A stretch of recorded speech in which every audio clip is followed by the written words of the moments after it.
The CIA has a new director. The U.S. Senate finally confirms John Brennan as the spy agency's new head. Brennan was confirmed by a 63-34 vote to lead the CIA. Earlier, Republican Senator Rand Paul spoke for nearly 13 hours trying to block Brennan's appointment.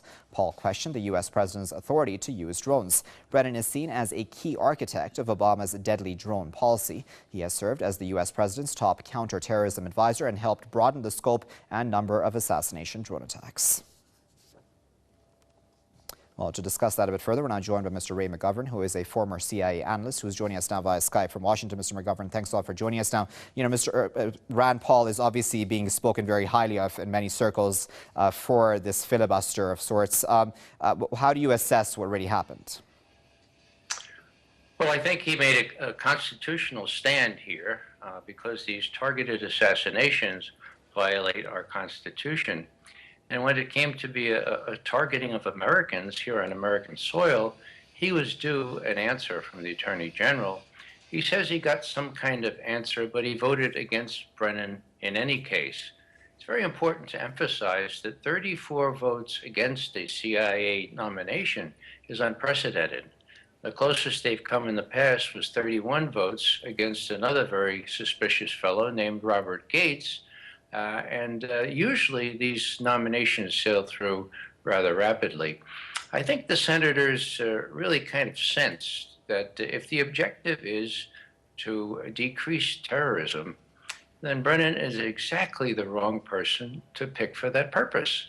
With all these targeted killings and assassinations, he's creating more terrorists, and the figures are very persuasive.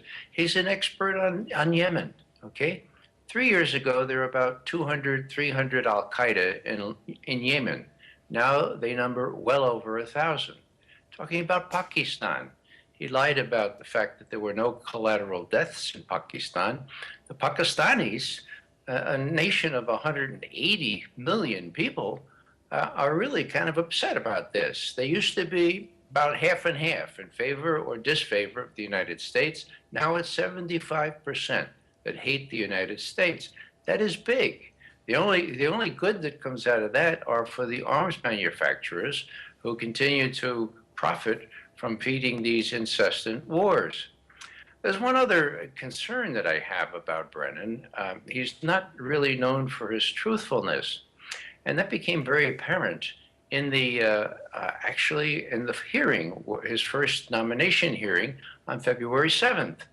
I was quite astounded. I was listening on my car radio, and this is the sentence that astounded me. Quote, "And the regimes in Tehran and Pyongyang remain bent on pursuing nuclear weapons and intercontinental ballistic missile delivery systems, period," end quote. Hello? Where do you get that?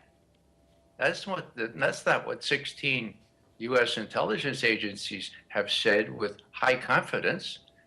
They have said that Iran stopped working on a nuclear weapon at the end of 2003 and have not resumed work on that. So what is Brennan doing?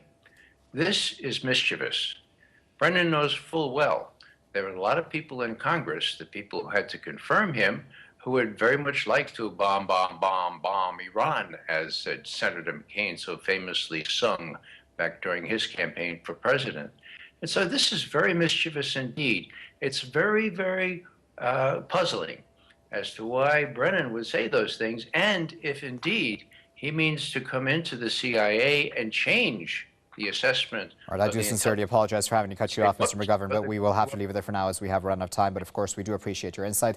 That was Mr. Ray McGovern, former CIA analyst, speaking to us live from Washington.